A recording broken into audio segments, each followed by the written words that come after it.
My father told me to be a doctor, and you're 18, 19, we had to decide, did the mathematical sciences, biological sciences, and I thought, well, I don't have much interest in anything. An 18-year-old doesn't know and go to college, and so I said, oh, well, I'll become a doctor.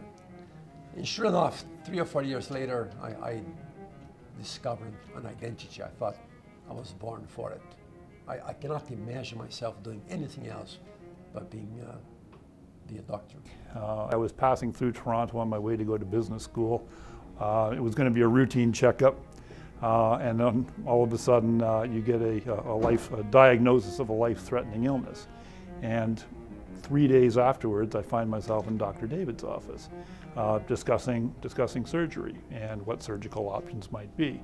So it is an operation where you repair patient's aneurysm of the proximal part of the aorta and preserve the native aortic valve.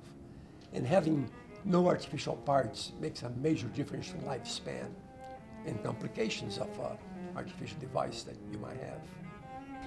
I know for me, not being on Coumadin during that 2-decade period had a significant impact on my lifestyle. I maintained a flying medical, a recreational pilot's medical. I was able to do a lot of other activities, sailing and travel, which are not ruled out when you're on Coumadin, but they're more difficult, and there's other risks and hazards that come with it. You're back to normal, like you and I are. You take no drugs, you have no strokes.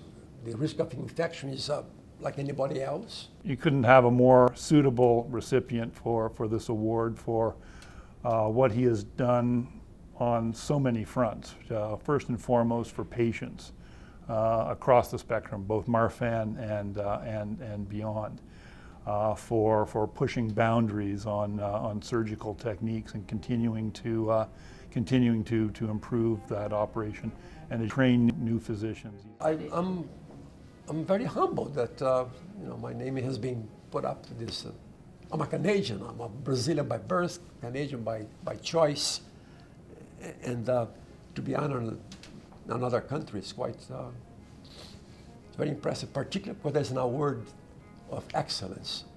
I have tried my whole lifetime to do the best way I can do whatever I do. So, in other words, it's an innate desire to do well, and this award being one of award of excellence is satisfying.